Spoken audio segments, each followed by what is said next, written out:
मस्कन रहे मेरे मस्कन हवाली काबा बने मेरे मदफन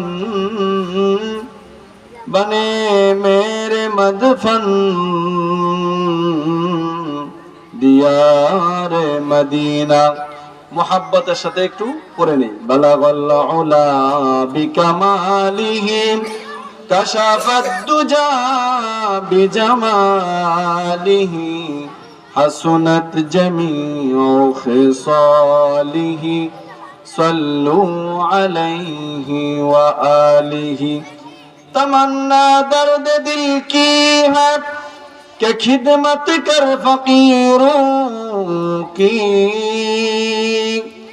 तमन्ना दर्द दिल की है कि खिदमत कर फकीरों की नहीं मिलता है ए गौहर नहीं मिलता है ए गौहर बादशाहों की खजीनों में अरेक्टू पढ़े ने बलागल उला बिकमालिहि कशफत दुजा बिजमालिहि हसनत जमीउ खिसालिहि सल्लू अलैहि व आलिहि জান্নাতুল মাওয়া মহিলা মাদ্রাসা এর উদ্যোগে দ্বিতীয় বার্ষিক ওয়াজ ও দোয়া মাহফিলের অত্যন্ত শ্রদ্ধাভাজন সভাপতি হাজী মোহাম্মদ নুরুল ইসলাম সরকার, বিশিষ্ট ব্যবসায়ী রাজাবাড়ি বাজার, সহ সভাপতি জনাব সোহেল আফরাদ, প্রতিষ্ঠাতা পরিচালক Abdul Aziz Memorial diagnostic centre, প্রধান অতিথি জনাব মোহাম্মদ মুফাজ্জল হক, সভাপতি রাজাবাড়ি ইউনিয়ন বিএনপি, প্রধান মেহমান জনাব রফিকুল ইসলাম মোরল এবং উদ্বোধক জনাব সরদার মোহাম্মদ আক্তার হোসেন, বরেণ্য অতিথি জনাব কামারুজ্জামান বাবুল খান, জনাব মোহাম্মদ আব্দুস সামাদ আজাদ, সদস্য রাজাবাড়ি ইউনিয়ন বিএনপি। আজকের মাহফিলের প্রধান বক্তা যিনি প্রধান আকর্ষণ আল্লামা ইয়াহিয়া মাহমুদ দামাত বারকাতুহুম, মুহতামিম ও শাইখুল হাদিস, জামিয়া ইসলামিয়া দারুল উলুম, রামপুরা, ঢাকা। এবং আজকের মাহফিলের বিশেষ বক্তা হযরত মাওলানা মুফতি হুসাইন আহমদ কাসেমি দামাত বারাকাতুহুম, আমাদের উস্তাদ, তিনিও আপনাদের মাহফিলের বক্তা আছেন। এবং আমার পূর্বে আলোচনা করেছেন হযরত মাওলানা মুফতি নোমান বিন সাইদ দামাত বারাকাতুহুম, অত্যন্ত চমৎকার আলোচনা করেছেন হযরত মাওলানা শফিকুল ইসলাম দামাত বারাকাতুহুম, এবং অন্যান্য স্থানীয় হযরত উলামায়ে কেরাম, দূর দূরান্ত থেকে আগত ইসলাম প্রেমিক ধর্মপ্রাণ মুসলমান ভাই ও বন্ধুগণ, স্কুল কলেজ মাদ্রাসার সকল ছাত্র ভাইয়েরা এবং তাওহীদের ঝান্ডাবাহী আমার যুবক ভাইয়েরা, পর্দার আড়ালে অবস্থানরত অত্যন্ত শ্রদ্ধেয় মা ও বোনেরা, সকলকে জানাই আন্তরিক সালাম এবং অভিনন্দন আজকের এই মাহফিলের পক্ষ থেকে। আজকের এই মাহফিল এই জান্নাতি রহমতি বরকতি আয়োজন হওয়াতে আপনারা এখানে খুশি না বেজার? আরো জোরে বলেন, খুশি না বেজার? তো আপনাদের এই অঞ্চলটা যা দেখা গেল মোটামুটি ফাঁকা এলাকা, বাড়িঘর খুবই কম মনে হয় নাকি? আচ্ছা আচ্ছা, যা হোক। তো আলহামদুলিল্লাহ ওই দিকটা দেখলাম মোটামুটি অনেক বড় বিল, বিশাল বড় ফাঁকা জায়গা, বাজার আছে পাশে একটু দূরে। তো আলহামদুলিল্লাহ আপনারা এখানে মাহফিলের মধ্যে উপস্থিত হতে পেরে খুশি না বেজার? আপনারা নিজের ইচ্ছায় এসেছেন না আল্লাহ পাকের পক্ষ থেকে আল্লাহ তাআলা আপনাদেরকে কবুল করে এখানে পাঠিয়েছেন?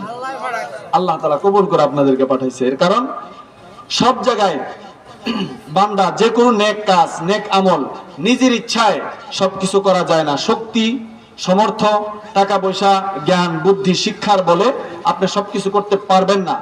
যে কোনো নেক আমল এটা আপনার আমার বাহু শক্তির বলে নয়, আল্লাহ পাকের তৌফিক ছাড়া কেউ কোনো ভালো কাজ করতে পারে না।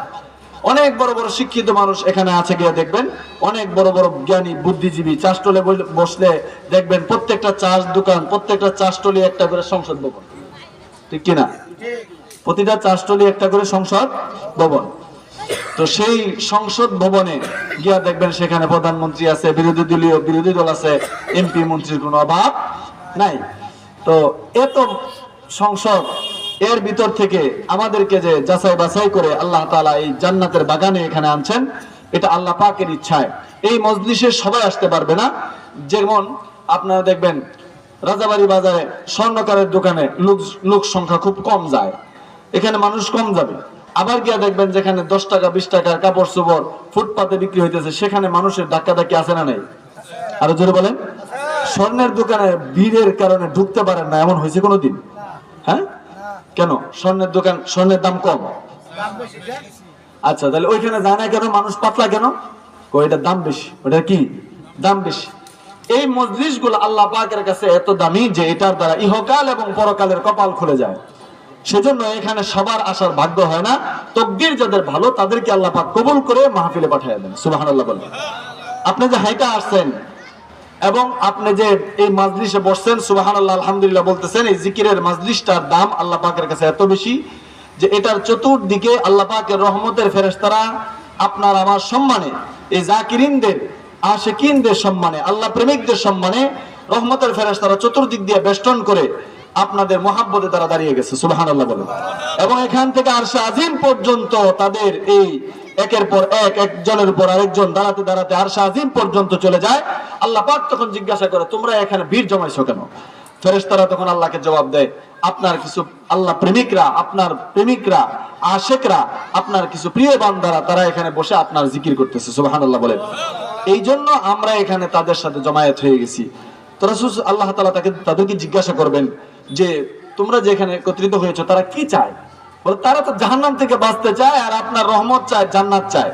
তারা কি আমাকে আমাকে যে ভয় পায়, আমার জাহান্নামকে ভয় পায়, জান্নাতের আশা করে, তারা কি জান্নাত জাহান্নাম দেখছে? বলে না। তারা না দেখেই আপনার প্রতি বিশ্বাস স্থাপন করে জান্নাত জাহান্নামের এই আলোচনা এখানে তারা জিকির করতে আপনার জন্য বসে গেছে। আল্লাহ তাআলা বলেন, আমার ইজ্জতের কসম, আমি তোমাদেরকে সাক্ষ্য রেখে বলছি, আমি তাদেরকে মাফ করে দিলাম। এখন যারা এখানে মজলিসে আসছে তাদের ভাগ্য ভালো, নাকি যারা চাষটলে সংসদ অধিবেশন শুরু করছে তাদের ভাগ্য ভালো? অবশ্যই আপনার আমার ভাগ্যটা আল্লাহ পাক সুপ্রসন্ন করেছেন, এই জন্য আমরা এখানে বসতে পেরেছি। আলহামদুলিল্লাহ বলেন। এই মজলিসের অনেক দাম। এই মজলিস আপনার জন্য কিয়ামতের ময়দানে সাক্ষ্য হবে। এই জমিন, মাটি আপনার পক্ষে সাক্ষী দিবে। আপনারা বলবেন মাটি আবার কথা বলবে কিভাবে? আর মাটি শুধু কথা বলবে না, প্রত্যেকটা মাখলুক তার রবের সঙ্গে কথা বলে। সুবহানাল্লাহ বলেন। আসমান, জমিন, আগুন, পানি, মাটি, বাতাস সবকিছু তার রবের সঙ্গে কি বলে? কথা বলে। আপনার আমার হাত পা গুলি আল্লাহর সঙ্গে কথা বলবে। আপনারা বলতে পারেন যে হাত পা আবার কেমনে কথা বলে? এর তো এটা গোশত, হাত দিয়ে এটা কেমনে কথা বলবে? আমাদের জিহ্বাটা এটা কিসের তৈরি? কিসের তৈরি? গোশতের তৈরি। তো ওই জিহ্বায় যদি গোশত হয়ে কথা বলতে পারে, এই হাত পা আল্লাহর সঙ্গে কথা বলতে পারবে না? এখানে জিহ্বার প্রতি আল্লাহর হুকুম শুধু তুমি কথা বলবা, হাতকে হুকুম করছে তুমি ধরবে, পাকে হুকুম করছে তুমি হাঁটবে, তুমি চলবে। এই জন্য পা হাঁটে, হাত ধরে, চোখ দেখে, নাক ঘ্রাণ নেয়, কান শুনে শ্রবণ করে, আর হাত রক্ত সাপ্লাই করে, কিডনি আপনার শরীরের আপনার কি বলে খাদ্যগুলি এবং প্রস্রাবগুলি ক্লিন করে পরিষ্কার করে দেয় সবকিছু। এই আপনার শরীরে ভেজাল যেন না ঢুকতে পারে, কিডনি সেই কাজ করে, তারাই দায়িত্ব পালন করে। ভিতরে আপনার অনেক পার্টস, অনেক যন্ত্রপাতি, অনেক অংশ আমাদের শরীরের ভিতরে আছে, এগুলি এক একটাকে আল্লাহ পাক এক এক হুকুম করছে, তারা সেই দায়িত্ব পালন করে। আল্লাহ পাক যেদিন এই হাত এবং পাকে বলবে কথা বলবার, সেদিনই আপনার এই হাত পা গুলি আল্লাহর সঙ্গে কথা বলবে। সুবহানাল্লাহ বলেন। আমি বলছি বলে না, কোরআন শরীফের মধ্যে আল্লাহ পাক বলছেন, اليوم نختم على أفواههم وتكلمنا أيديهم وتشهد أرجلهم بما كانوا يكسبون। আল্লাহ বলেন اليوم نختم على أفواههم, হাসরের মাঠে তোমার জবানের মধ্যে আমি তালা লাগাইয়া দিব, পেরেক লাগাইয়া দিব। জিহ্বার কথা বলতে পারবে না, কারণ এই জিহ্বা সারা জিন্দগি কথা বলতে বলতে মিথ্যার একটা অভ্যাস তার হয়ে গেছে। সে বলে মিথ্যা বলে জাহান্নাম থেকে বাঁচার চেষ্টা করবে, কিন্তু সেই দিন মিথ্যা বলে বাঁচার চেষ্টা যেন না করতে পারে, তার জবানটাই বন্ধ করে দেওয়া হবে। তার এই জবানটার মধ্যে আল-ইয়াউমা নাখতিমু, আমি পেরেক মেরে দিব। কে মেরে দিবেন পেরেক? আল্লাহ পেরেক লাগায় দিবে, আর কথা বলতে পারবে না, জিহ্বাটা অকেজো হয়ে যাবে। এবার হাত ধরে বলবে, পা কথা বলবে। আল্লাহ রাব্বুল আলামিন বলেন ওয়া তাশহাদু আরজুলুহুম বিমা কানু ইয়াকসিবুন। আপনার পা কথা বলতে শুরু করবে তার রবের সঙ্গে। আপনার হাত ওয়া তুকাল্লিমুনা আইদিহিম, তাদের হাত আল্লাহর সঙ্গে কথা বলবে, আমাদের হাত আল্লাহর সঙ্গে কথা বলবে। আমি আশ্চর্য হয়ে যাব, হাত কিভাবে আমার বিরুদ্ধে সাক্ষ্য দেয়। যেই হাত, যেই পাপ, যেই শরীর লালন পালনের জন্য আমি কত পরিশ্রম করেছি, কত কষ্ট করেছি, আমার জিন্দেগিকে আমি ধ্বংস করে ফেলেছি তার জন্য, তাকে সাজানোর জন্য, এই শরীরের আরামের জন্য কত দামি পোশাকের ব্যবস্থা আমি করেছি। কখনো মাওনা চৌরাস্তা গিয়েছি, কখনো গাজীপুরে গিয়েছি দামি পোশাক ক্রয় করার জন্য। ঈদ আসলে পরে এই মার্কেটে হবে না, তখন উত্তরা চলে গেছে। এরপরে হয় না, চলে গেছে যমুনা ফিউচার পার্ক, সেখান থেকে আরো দামি দামি পোশাক ক্রয় করে এই শরীরকে সৌন্দর্য মণ্ডিত করেছি, কত সুন্দর করে সাজাইছিলাম। শুধু তাই না, এই শরীরকে ভালো রাখার জন্য কত কি খাবার খেয়েছি, কত গোস, মাছ, ডিম, পোলাও, কত কিছু খেয়েছি। আজ এই হাত আমার বিপক্ষে সাক্ষ্য দেয়, আমার পা আমার বিরুদ্ধে সাক্ষী দেয়। হাই, এই পায়ের কি হয়ে গেল আজ? সেদিকে আমার বিরুদ্ধে এই পা দিয়া হাইটা কোন জায়গায় গিয়েছিল, পা তার বিরুদ্ধে সাক্ষী দিবে। আর যদি মাহফিলের দিকে আসে, কোরআনের দিকে আসে, দ্বীনের দিকে আসে, মসজিদের দিকে যায়, ওই পাগুলি কিয়ামতের ময়দানে আল্লাহর সামনে তার পক্ষে সাক্ষী হয়ে যায়। পা সাক্ষ্য দিয়ে বলেন, প্রভুকে আপনার দেওয়া এই পা ছিল তার কাছে আমানত, আমি তার কাছে 60 বছর আমানত ছিলাম। এই পা দিয়া কোনোদিন খারাপ কাজে যাই নাই, আমি সাক্ষ্য দিচ্ছি। সুবহানাল্লাহ বলেন। হাত বলবে, আপনি আমাকে তার কাছে আমানত দিয়েছিলেন, 60 বছর পর্যন্ত তার কাছে আমানত ছিলাম। এই হাত দ্বারা কোনোদিন উল্টো কলম চালাই নাই, অবৈধ জায়গায় কোনোদিন স্বাক্ষর করেনি, কোনোদিন এই কলমটা উল্টো কালো টাকা কামাই করার জন্য, অবৈধ দুর্নীতি করার জন্য কোনোদিন কলম চালাই নাই, কোনোদিন মিথ্যা ধোঁকাবাজি করেনি, দেশের মানুষের সঙ্গে প্রতারণা করে নাই। এই হাত তার জন্য শুধুমাত্র বৈধ জায়গায় ব্যবহার হয়েছে। এই হাতটা দিয়া কোনোদিন জুলুম করেনি, এই হাতটা দ্বারা কোনো অবৈধ কোনো জিনিস স্পর্শ করেনি, কোনোদিন চুরি ডাকাতি করেনি, এটা দ্বারা কোনো মানুষের উপর অত্যাচার করেনি, এই হাত দ্বারা কোনো মানুষকে খুন করেনি, কোনো মানুষের রক্ত ঝরায়নি। এই হাত আমি তার কাছে আমানত ছিলাম, 60 বছর তার কাছে ছিলাম, কোনোদিন তার বিরুদ্ধে আমি খারাপ কাজ তার দ্বারা করতে দেখিনি। আল্লাহ, আমি তার পক্ষে আজকে এই হাসরের মাঠে সাক্ষী হয়ে গেলাম। হাত সাক্ষী দিবে। কোরআনে কারীমের মধ্যে আল্লাহ বলে দিয়েছেন, আপনার হাত আমার হাত দিলে আল্লাহর কাছে সাক্ষ্য হয়ে যাবে, এগুলি আল্লাহর সঙ্গে কথা বলবে। আমি আপনার যে হাইটা হাইটা এই ময়দানের দিকে এসেছি, মাঠের দিকে এসেছি, ঐতিহ্যবাহী এই রাজাবাড়ি স্কুল মাঠে, এই ময়দানে আপনি এসেছেন। অন্য সময় আসতেন ফুচকা খাওয়ার জন্য, ঘোরাফেরা করার জন্য, কিন্তু আজকের এই 27 তারিখ, আজকের এই 27 তারিখে আজকে যে এখানে এসেছেন, উদ্দেশ্য ছিল ভিন্ন। রাজাবাড়ি স্কুল মাঠ দেখার জন্য নয়, স্কুল দেখার জন্য নয়, আজকে এসেছেন একটি মহৎ নিয়তে, সেটা হলো আল্লাহর জিকির তথা এই কোরআনের মাহফিলকে উপলক্ষ করে। জোরে কোন ঠিক কিনা? এই মজলিসে আসা আপনার আমার জন্য নাজাতের উসিলা হবে। কিয়ামতের ময়দানে কিভাবে এই জমিন কিয়ামতের ময়দানে আল্লাহ পাকের কাছে সাক্ষী হবে, এই জমিন কিয়ামতের ময়দানে কেমনে সাক্ষী হবে আল্লাহ পাক জানায় দিয়েছেন, ইয়াউমা ইযিন তুহাদ্দিসু আখবারাহা বিআন্না রাব্বাকা আওহা লাহা। আল্লাহ রাব্বুল আলামিন বলেন, ইয়াউমা ইযিন তুহাদ্দিসু আখবারাহা, মাটি জমিন আপনার তার ভিতরে যত খবরাখবর আছে সব আল্লাহর সামনে প্রকাশ করতে থাকবে। সে বলবে, আমার বুকের উপর দিয়া অমুক তারিখে আপনার এই বান্দা অমুক জায়গায় ওয়াজ মাহফিলে গিয়েছিল। সুবহানাল্লাহ বলেন। আমার জমিন আমার বুকে বসে বসে কোরআনের কথাগুলি শুনতেছিল আমলের নিয়তে। এই দিনের কথাগুলি শুনতেছিল, অমুক তারিখে আমি সাক্ষী হয়ে গেলাম। আর যদি খারাপ কাজ তথা গুনাহের কাজের মধ্যে যদি কেউ গিয়া বসে, ওই জমিনটাও কিয়ামতের ময়দানে তার সমস্ত খবরগুলি তার বিপক্ষে সাক্ষী হবে। শুধু তাই না, সাগর নদী জমিনগুলি সব আপনার আমার বিপক্ষে। কখনো কখনো আমরা যখন নাফরমানি করি, আল্লাহ পাকের নাফরমানি কাজ করি, গুনাহের কাজ করি, জমিন আল্লাহর কাছে পারমিশন চায়, আল্লাহ আপনি আমাকে অনুমতি দেন, আপনার এই বান্দাকে আমি ধ্বংস করে দেই। নাউজুবিল্লাহ বলেন। সাগর বলে আপনি আমাকে অনুমতি দেন, এই নিমক হারামের গোষ্ঠীকে মুহূর্তের মধ্যে আমি ডুবাইয়া ধ্বংস করে দেই। আপনি কি জানেন 1 ঘন্টার মধ্যে সাগর ইচ্ছা করলে পৃথিবীটাকে ডুবাইয়া দিতে পারে? আমরা জমিনের মধ্যে কতটুক জমিন নিয়ে বাস করি? পৃথিবীর 3 ভাগের 1 ভাগ মাটি আর 2 ভাগে পানির নিচে। সুবহানাল্লাহ বলেন। আটলান্টিক মহাসাগর সারা পৃথিবীটাকে তার বুকের মধ্যে নিয়ে দাঁড়ায় রয়েছে। একটা মুহূর্তের মধ্যে ইচ্ছা করলে আটলান্টিক মহাসাগর পুরো পৃথিবীটাকে গ্রাস করে ফেলতে পারে। আটলান্টিক মহাসাগর ইংলিশে ইয়েস, এস আছে না, এস, ইংলিশে ইয়েস যে অক্ষরটা আছে, এই অক্ষরটার মতো পুরো পৃথিবীটাকে ঘেরাও করে রেখেছে। পুরা পৃথিবীর মাঝখান দিয়া এত বড় মহাসমুদ্র, মহাসাগর, আটলান্টিক মহাসাগর, যে মহাসাগর এই বাংলাদেশ থেকে সৌদি আরব গেলে বিমানের মধ্যে গেলে আপনি 6 ঘন্টায় যেতে পারেন। কিন্তু বাংলাদেশ থেকে কোনো মানুষ যখন ইউরোপ কান্ট্রিগুলোতে যায়, ইউরোপ আমেরিকায় যায়, যাওয়ার সময় আটলান্টিক মহাসাগরটা পাড়ি দিতে যারা গিয়েছে তারা বলেছেন আটলান্টিক মহাসাগরটা বিমান দিয়া পাড়ি দিতে 14 ঘন্টা সময় লাগে।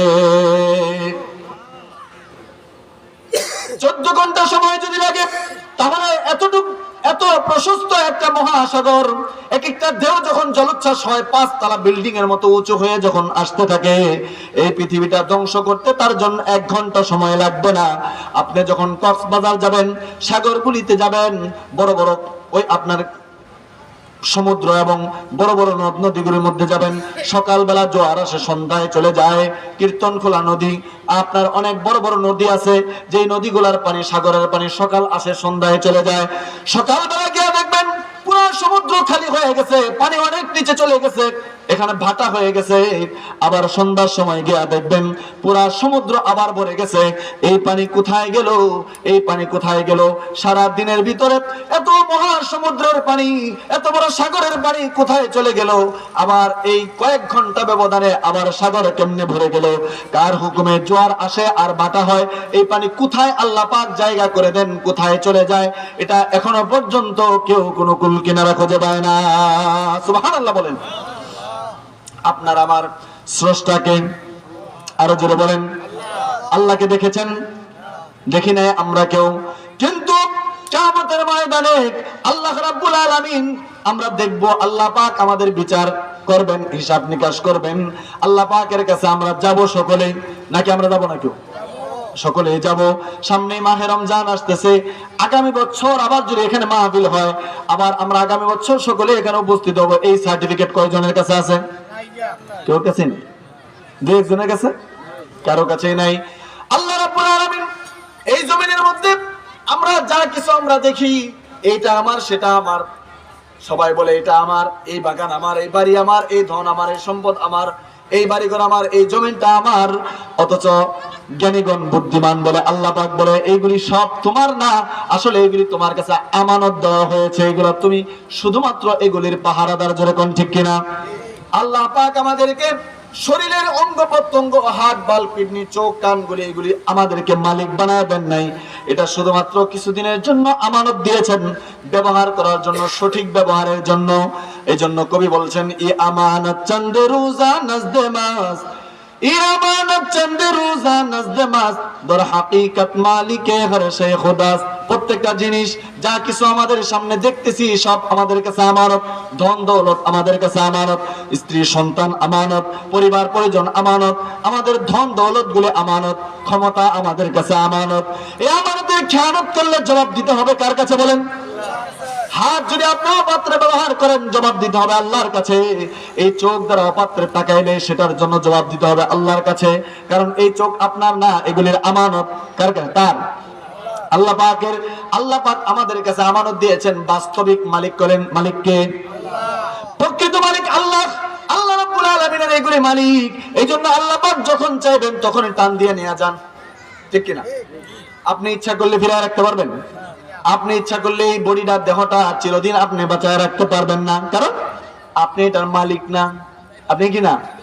এটার মালিক না। যখন আল্লাহ পাক টান দিবেন, যখন ডাক দিবেন, সঙ্গে সঙ্গে চলে যেতে হয়, কারণ আল্লাহর মাল আল্লাহকে দিয়া দিতে হবে। আর যেদিন আল্লাহ ডাক দিবেন, আপনার হাত আর কাজ করবে না, আপনার পা আর চলবে না, আপনার কিডনি আর কাজ করবে না, আপনার রক্ত আর প্রবাহিত হবে না, আপনার হাত আর চলবে না, আপনার চোখ আর দেখবে না, আপনার নাক আর ঘ্রাণ নেবে না, আপনার কান আর শ্রবণ করবে না, ঠিক কিনা বলেন? আল্লাহ পাকের হুকুম সে যতক্ষণ ছিল ততক্ষণ শুনেছে, যতক্ষণ হুকুম, যখন হুকুম নাই তখন আর সে আপনার হুকুম মানবে না। আপনার কাছে আমানত ছিল, সে আল্লাহর আমানত আল্লাহ নিয়ে গেছে। এখন আপনার আল্লাহ পাকের কাছে হিসাব নিকাশ দেওয়ার পালা শুরু হবে। আল্লাহ পাক আমাদেরকে এই দুনিয়াতে অল্প কয়েকদিনের জন্য পাঠিয়েছেন, অল্প সময়ের জন্য, 60-70 বছরের জিন্দেগি। আমরা মনে করি আমরা তো বিশাল জীবন নিয়ে আসছি, বিশাল লম্বা হায়াত নিয়ে আসছি।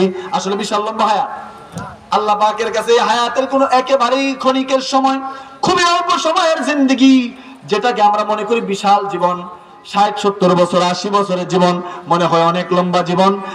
আসলে এই জীবন কোনো জীবনই না, কারণ এই জীবনে অসুখ আছে, অসুস্থতা আছে, রোগ বিমারি আছে, আপনার মুসিবত আছে, বিপদ আছে। এই জীবনে অনেক সময় উত্থান পতন আছে, কিন্তু আখিরাতের জিন্দেগি হলো চিরস্থায়ী, যেই জিন্দেগিতে কোনো উত্থান পতন হবে না, যেই জীবনে যাকে একবার জান্নাত দেওয়া হবে চিরস্থায়ী ভাবে জান্নাতের মালিক বানায় দেওয়া হবে, যাকে জাহান্নামে দেওয়া হবে চিরস্থায়ী ভাবে জাহান্নামে দেওয়া হবে। শুধুমাত্র ইমানদারদেরকে ক্ষণিকের জন্য তাদেরকে একটা মেয়াদকালীন মেয়াদ দিয়ে তাদেরকে জাহান্নামে দেওয়া হবে। তাহলে আল্লাহ রাব্বুল আলামিন, আমরা মনে করি কেউ যদি 5 তলার মালিক হয় সে সফল কাম হয়ে গেল, কেউ যদি 20 তলা বিল্ডিং এর মালিক হয় সে সফল কাম হয়ে গেল, কেউ যদি এরকম কয়েক একর জায়গা সম্পত্তির মালিক হয় সে সফল কাম হয়ে গেল, কয়েক কোটি টাকার মালিক হলো সফল কাম হয়ে গেল। আপনাকে আমি জিজ্ঞাসা করব, 20 তলা বিল্ডিং এর উপরে ডায়াবেটিস আছে কিনা? 20 তলা বিল্ডিং, 5 তলা বিল্ডিং এর উপরে হাই প্রেসার আছে না নাই? 5 তলা বিল্ডিং এর উপরে ক্যান্সার আছে না নাই? কিডনির রোগ সেখানে আছে না নাই? তাহলে বোঝা গেল 5 তলা বিল্ডিং আপনার কিডনি রোগ ফিরাইতে পারে না, 20 তলা বিল্ডিং আপনার ক্যান্সার ফিরাইতে পারে না, আপনার মৃত্যু ফিরাইতে পারে না। আজরাইল কি 20 তলা বিল্ডিং এ উঠতে পারে না নাকি? আজরাইল 20 তলায় উঠতে পারে? বোঝা গেল সফলতা এটা না, এটার নাম সফল না।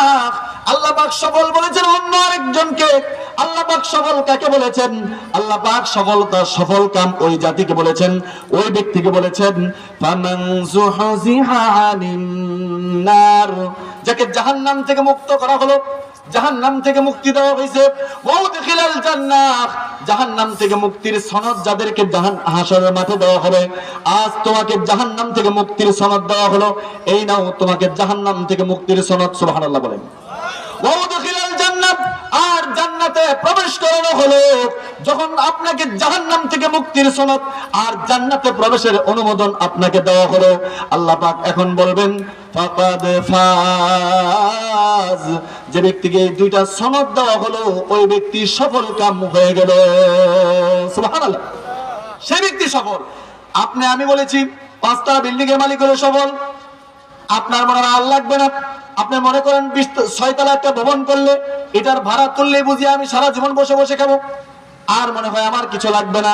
এই 6 তলা ভবন করতে গিয়ে আপনি ডায়াবেটিসের রোগী হয়েছেন, টেনশন করতে করতে আপনি হাই প্রেসার রোগী হয়েছেন, এইটা টেনশন করতে করতে আপনি বড় রোগে আক্রান্ত হয়ে গেলেন। আর একটা বিল্ডিং তৈরি করতে গিয়ে আপনি 80 বছর জীবন পার করে দিলেন, কিন্তু এরপরও আপনাকে মৃত্যু পাকড়াও করে ফেললো, মৃত্যু আপনাকে গ্রাস করে ফেললো, মরণ আপনাকে ধরে ফেললো। আপনি কোথায় কার জন্য করে গেলেন? এই দুনিয়াকে সাজায় গেলেন, অথচ আমি আপনার আখিরাতকে সাজাইতে পারলাম না, পরকাল সাজাইতে পারলাম না, পরকালে আমি ক্ষতিগ্রস্ত হয়ে গেলাম। আল্লাহ পাক রব্বুল আলামিন এর সাথে বলে দিয়েছেন, আহারে খুব সতর্ক হও, খুব সাবধান হয়ে যাও। ওয়ামাল হায়াতুদ দুনিয়া ইল্লা মাতাউল গুরুর। আল্লাহ পাক বলেন ওয়ামাল হায়াতুদ দুনিয়া ইল্লা মাতাউল গুরুর, বলে দুনিয়ার জিন্দেগি একটি ধোঁকা। দুনিয়ার জিন্দেগি কি? ধোঁকা। 90 বছর বয়স বেটার, 90 বছর বয়সে গিয়া সরকারের কাছে জমি লিজ নিছেন আরো 100 বছরের। 90 বছর বয়সে জমি লিজ নেই আরো কয় বছরের? 100 বছরের মানে তারা আরো 100 বছর বাঁচার ইচ্ছা, আসলে সম্ভাবনা আসেনি। 90 বছর বয়সে আরো 100 বছর বাঁচার ইচ্ছা। আল্লাহ রাব্বুল আলামিনের কুদরতি চোখ এগুলা দেখলে হাসে।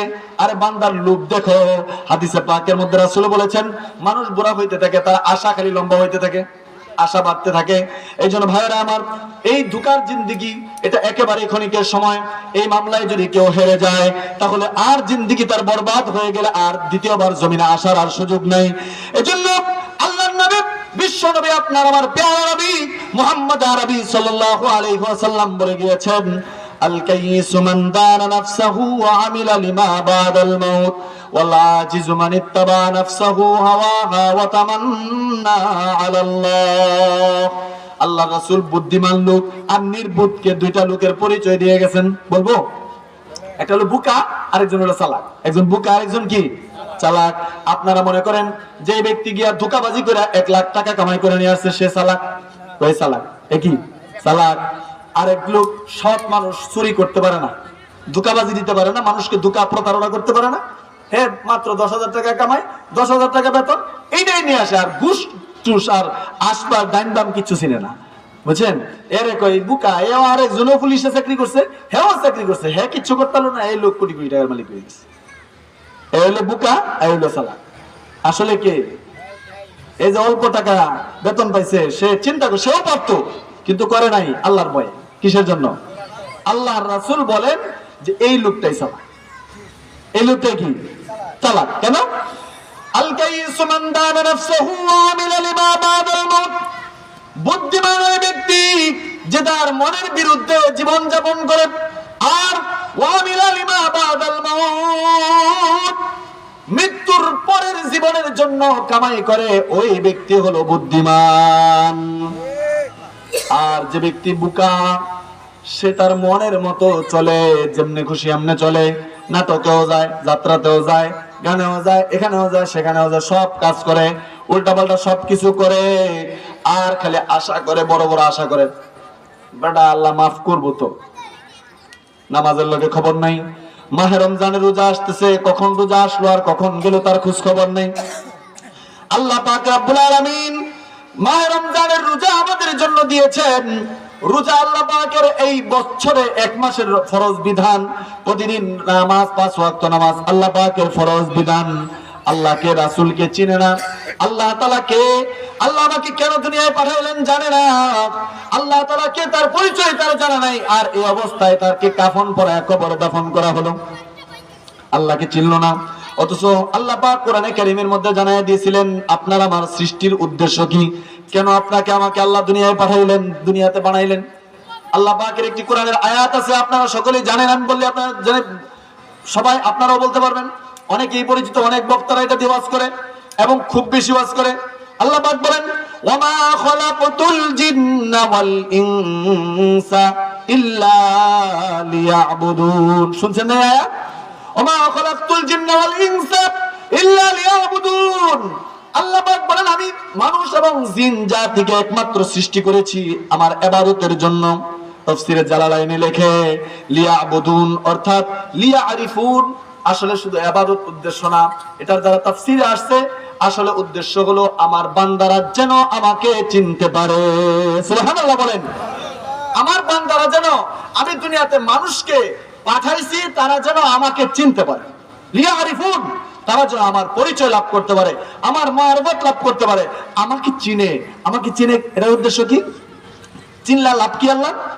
লাভটা হলো এটাই, সে যদি একবার আমাকে চিনতে পারে সে তখন দুনিয়ার মহাব্বত তার দিলে থাকবে না, আল্লাহর প্রেমিক হতে বাধ্য হয়ে যাবে। সুবহানাল্লাহ বলেন।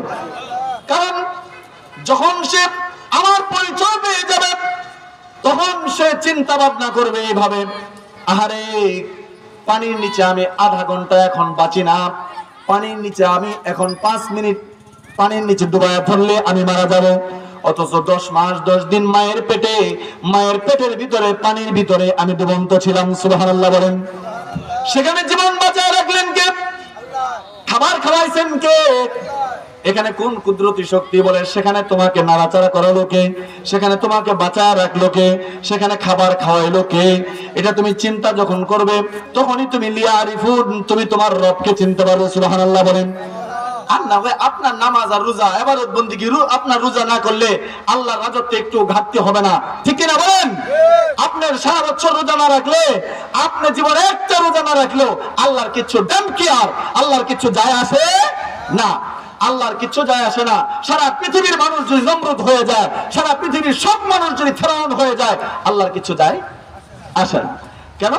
আল্লাহ পাক আসলে দুনিয়াতে মানুষ পাঠানোর আগে ফেরেশতাদেরকে যখন জিজ্ঞাসা করছিলেন আমি তো মানুষ বানাইতে চাই, ফেরেশতারা না করছে।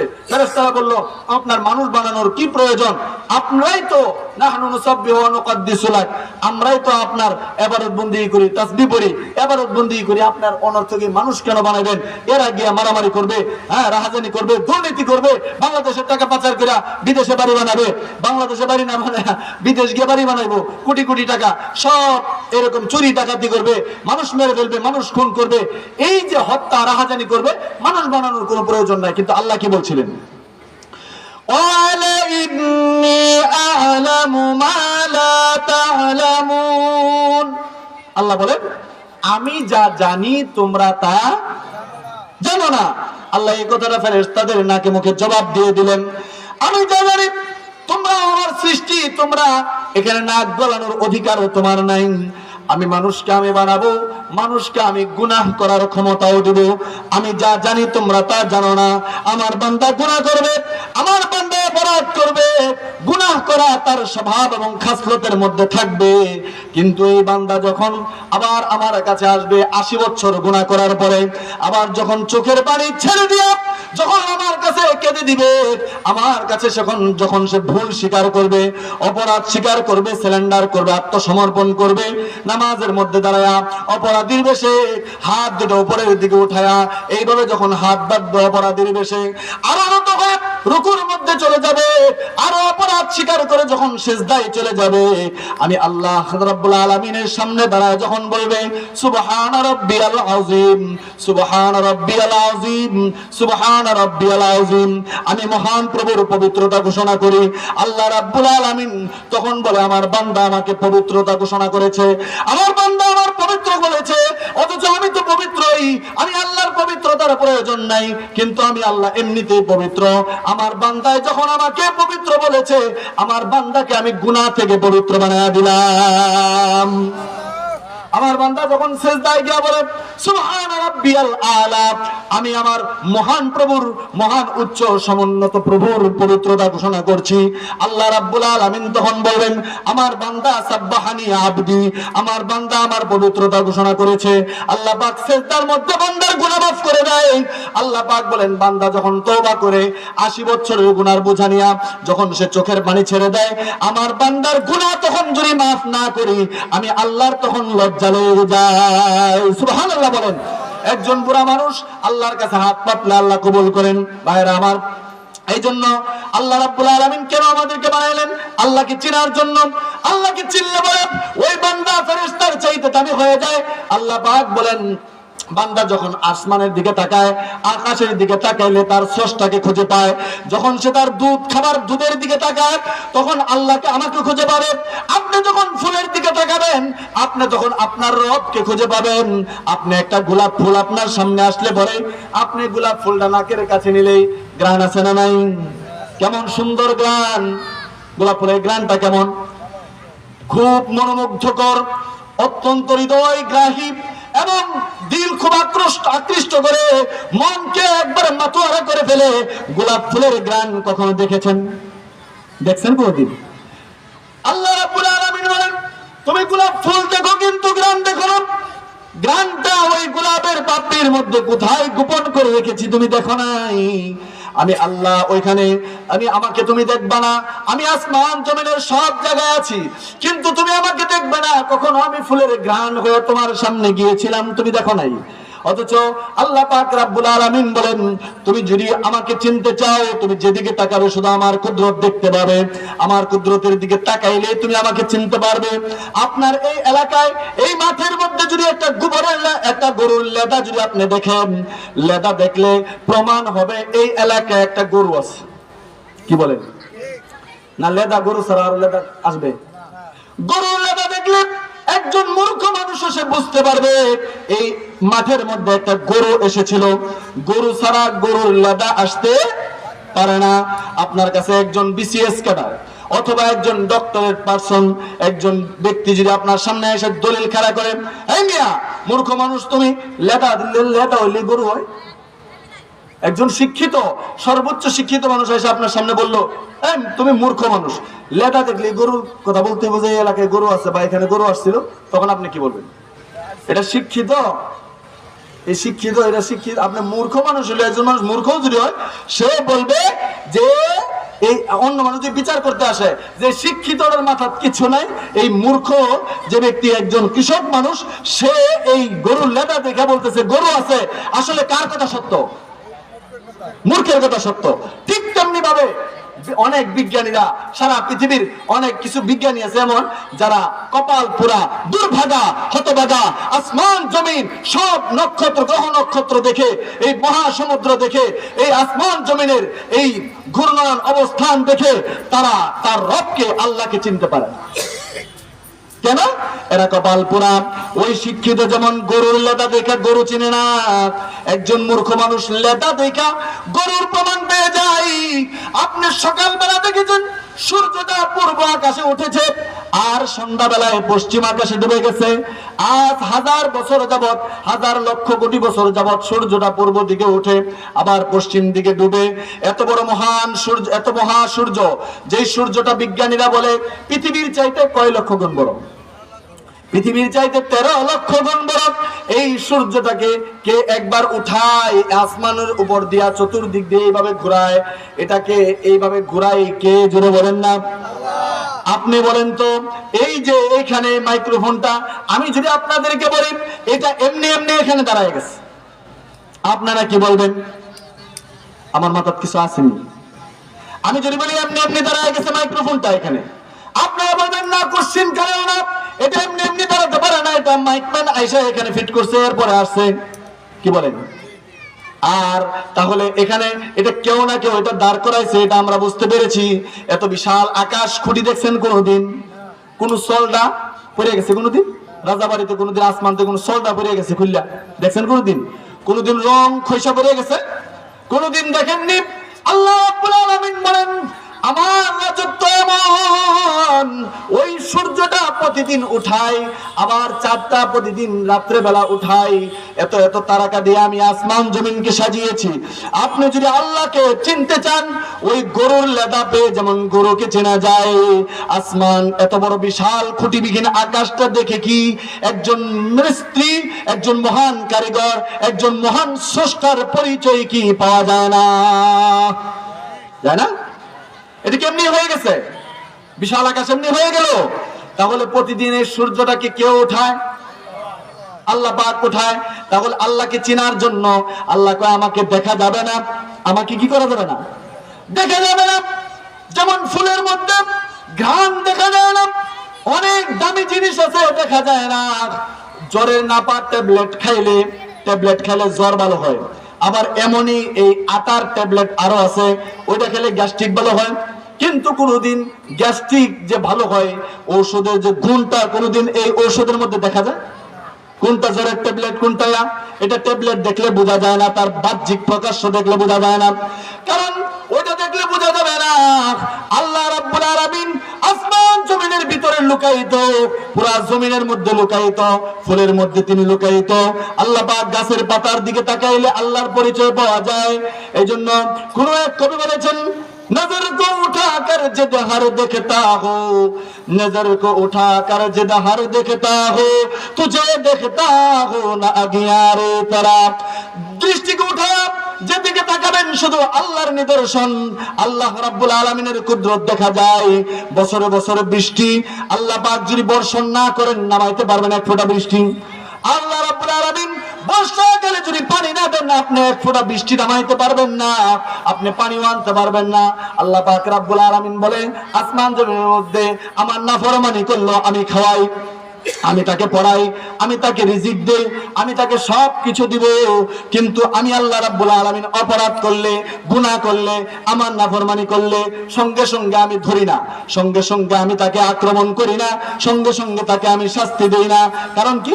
আমার কাছে ধরার বড় হাতিয়ার আছে, আমার ক্ষমতা, আমার শক্তি অনেক, এজন্য আমার সাথে সাথে ধরার দরকার নাই।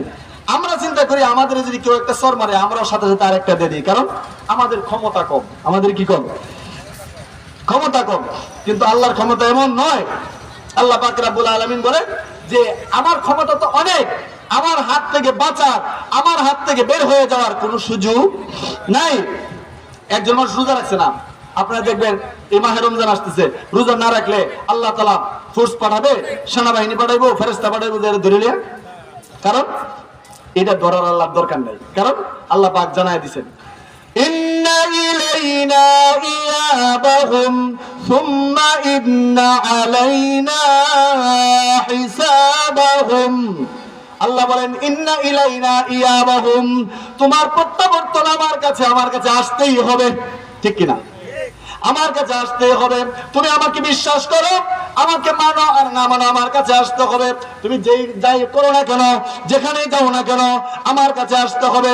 আল্লাহ পাক রব্বুল আলামিন বলেন আমার হুকুম মানতে যদি তোমার ভালো না লাগে, আমার হুকুম মানা যদি তোমার কাছে মজা না লাগে, আমার ইবাদত বন্দেগী যদি তোমার ভালো না লাগে, তাহলে আমার বাড়ি ছেড়ে তুমি বাইরে যাও। আমার বাড়ি ছেড়ে, আমার রাজত্ব ছেড়ে তুমি কি করো? চলে যাও বাহিরে। আল্লাহ পাক অভিমান করে বলেছেন যে আমার বাড়ির বাউন্ডারি ছেড়ে বাইরে চলে যাও। একা একা আল্লাহ পাক বলেন ইয়া মাশারাল জিন্নি ওয়াল ইনসি ইন ইসতাতা'তুম আন তানফুযু মিন আকতারিস সামাওয়াতি ওয়াল আরদ। আল্লাহ বলেন আমার বাড়ির এরিয়া ছেড়ে তুমি বাইরে চলে যাও। এখন এটা কিন্তু রাগ করে বলছেন, কি করে? রাগ করে, গুসা করে আল্লাহ বলেছেন আমার বাড়ি ছেড়ে তুমি চলে যাও। আল্লাহ তাআলার বাড়ি কোনটা? পুরা পৃথিবী। যাবেন কই? সৌদি আরব, আমেরিকা যাবেন গা? আটলান্টিক মহাসাগর পাড়িয়ে যাবেন গা? আল্লাহ রাব্বুল আলামিন বলেন যদি তোমার ক্ষমতা থাকে, সমর্থ থাকে, এটা আমার শর্ত লাগাই দিছে আবার, যদি ক্ষমতা, শক্তি, সামর্থ্য থাকে তাহলে বের হয়ে চলে যাও, আমার কোনো আপত্তি নাই। তাহলে আমার আবার ওতো করুন লাগতো না, নামাজও পড়ুন লাগতো না, রোজাও রাখতে হবে না। কিন্তু পরে আবার জানাই দিচ্ছেন লা তানফুযুনা ইল্লা বিসুলতান। আল্লাহ তাআলা দিলেন লা তানফুযুনা, বের হয়ে যেতে পারবে না, যেতে পারবে না। জায়গা করি আমেরিকা গিয়ে যাইবা, গিয়ে দেখবা সেখানে আমার রাত আমার দিন, সুবহানাল্লাহ বলেন। সেখানে গিয়া দেখবা আমার চন্দ্র সূর্য তোমার উপরে, ওখানে যাইবা, ওইখানে গিয়া দেখবা তোমাকে গ্রাস করার জন্য, খাওয়ার জন্য আমার মাটি বসে দিচ্ছে। মাটি আল্লাহর বাহিনী, আল্লাহ সৈনিক। মাটি কি? আল্লাহর সৈনিক। মাটি আল্লাহর বাহিনী, আগুন আল্লাহর সৈনিক। আগুন, পানি, মাটি, বাতাস সব আল্লাহর কথা শুনে, কোথাও যাওয়ার জায়গা নাই। আল্লাহ রাব্বুল আলামিনের কথা কোন মাখলুক শোনে না? প্রতিটা মাখলুক আল্লাহর কথা শুনে। আগুনেও আল্লাহর সঙ্গে কথা বলে, পানি আল্লাহর সঙ্গে কথা বলে, ঠিক কিনা বলেন? সব আল্লাহর তাসবিহ পাঠ করে, যার যার ডিউটি পালন করে। চন্দ্র তার ডিউটি পালন করে, সূর্য তার ডিউটি পালন করে, মাটি তার ডিউটি পালন করে। প্রত্যেকটা মাখলুক তার নিজ নিজ দায়িত্ব পালনের রত আছে। আল্লাহ রাব্বুল আলামিন বলেন আগুন আমার সঙ্গে কথা বলে কিভাবে? কোরআনে কারীমের মধ্যে এটার প্রমাণ আছে। আপনারা ইব্রাহিম আলাইহিস সালাম নাম শুনছেন? ইব্রাহিম আলাইহিস সালামকে নমরুদ যখন আগুনের মধ্যে ফেলে, আগুনের মধ্যে ফেলবার সময় যখন আগুনে ফেলে, ওই সময় ফেরেশতারা এসে বলে হ্যাঁ ইব্রাহিম, হে আল্লাহর পয়গম্বর ইব্রাহিম, আপনি যদি আমাদেরকে অনুমতি দেন তাহলে আমরা নমরুদের এই চরক গাছকে আটকায় দিব, নমরুদের এই সিঁড়িকে আটকায় দিব, আপনাকে আগুনে ফেলতে পারবে না। কিন্তু ইব্রাহিম আলাইহিস সালাম আল্লাহর প্রেমিক, তিনি কি করলেন? ইব্রাহিম আলাইহিস সালাম ফেরেশতাকে ফিরাই দিলেন, আমি তোমার সাহায্য চাই না, তোমার সাহায্য চাই না। জিবরাইল আছে, জিবরাইল আলাইহিস সালাম আসার পরে জিবরাইল আলাইহিস সালামকে ফেরত দিয়ে দিলেন, তোমার সাহায্য চাই না। আমাকে যে জাহান্নামে, আমাকে যে আগুনে ফেলা হচ্ছে, এটা তোমরা আসলা, তোমরা খুঁজ পাইলা, ফেরেশতারা খুঁজ পাইলো, হ্যাঁ তুমি জিবরাইল খুঁজ পাইলা, কিন্তু আমার আল্লাহ রাব্বুল আলামিনকে দেখেন না যে আমাকে জাহান্নামের আগুনে নিক্ষেপ করা হচ্ছে। সুবহানাল্লাহ বলেন তো। দেখেন তাহলে আল্লাহ তাআলা যদি চান, আল্লাহ যদি ভালোবাসেন যে আমি আগুনে পড়ে জ্বলে পড়ে সারখার হয়ে যাব, তাহলে 1000 বার ওই আগুনে জ্বলে পড়ে সারখায় ছাইখাই হতে আমি রাজি আছি, আমার কোনো আপত্তি নেই। সুবহানাল্লাহ বলেন। এই জন্য সে আগুনের মধ্যে যখন তিনি নামলেন, নামার সাথে সাথে সেখানে যাওয়ার সাথে যে আল্লাহ পাক রব্বুল আলামিন জিবরাইলের মাধ্যমে না, ফেরেশতাদের মাধ্যমে না, সরাসরি সাথে সাথেই আল্লাহ পাক আগুনের প্রতি হুকুম করলেন, আগুনকে নির্দেশ দিলেন, সরাসরি আগুনকে আল্লাহ পাকের সাহায্যের জন্য ফেরেশতা লাগে না, জিবরাইল লাগে না, কোনো বাহিনীর প্রয়োজন নাই, বরঞ্চ আল্লাহ তাআলা আগুনকেই নির্দেশ দিলেন, ইয়া নারু কুনি বারদাও ওয়া সালামান আলা ইব্রাহিম। আগুনের প্রতি আল্লাহ নির্দেশ জারি করলেন, আমার ইব্রাহিমের জন্য তুমি ঠান্ডা হয়ে যাও। সুবহানাল্লাহ বলেন।